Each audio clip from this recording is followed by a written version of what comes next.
Good evening, fellow zoners, and welcome to the painting zone.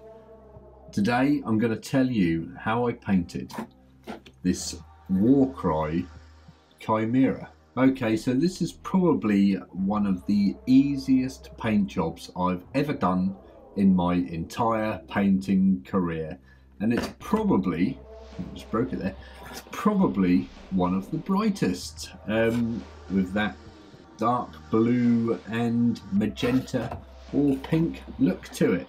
Anyway, let's crack on with telling you how it was painted. So, as usual, I keep sliding it around the table. What am I doing? As usual, we started with Vallejo Black Primer. This seems to be my primer of choice these days. This tub has probably lasted me 3 years so far.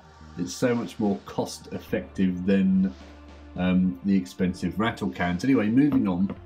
After that, it had a base coat all over of Nagaroth Night, and the camera does not want to focus on that. There we go.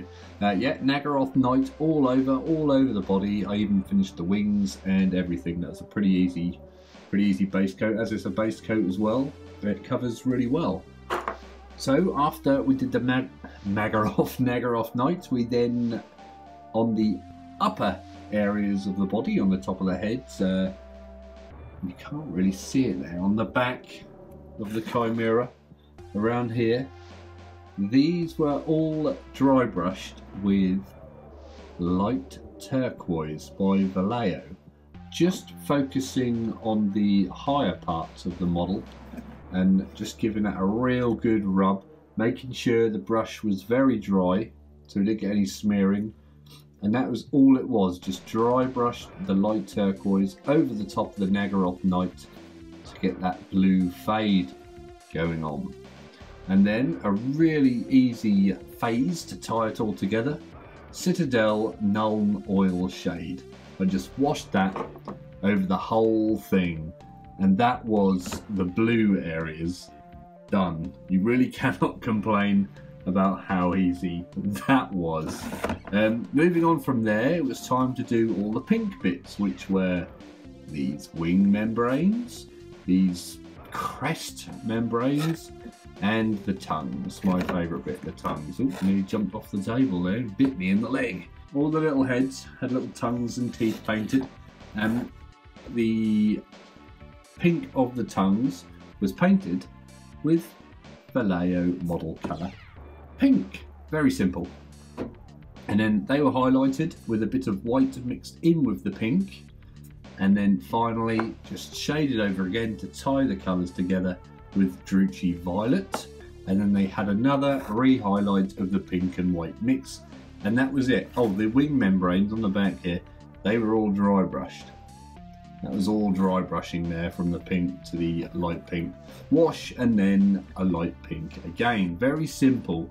There was no edge highlighting, no line highlighting, all just dry brushing. This tongue here was probably the hardest one to do out of all of them. All them little nubs and knobs on there. So the next thing we did was the claws and teeth, and we gave them a base coat with did I just say based, not basting? A base coat of Vallejo model colour Flat Earth. This is a really nice, well covering brown, one of my favourite colours out there. Gave that a wash with Agrax Earthshade, which I can't find now. It's in this, oh dear, having an issue here, having a crisis. Gave it a wash with Agrax Earthshade, and then we re-applied the Flat Earth, leaving the Agrax Earthshade in the recesses. Mixed in a little Vallejo model colour Ivory for the highlights, and then did the finest highlights with Vallejo model colour Ivory, and then again to tie all the colours in, we gave it a wash of Seraphim Sepia. Thanks for watching, and always remember to drill your barrels. Goodbye.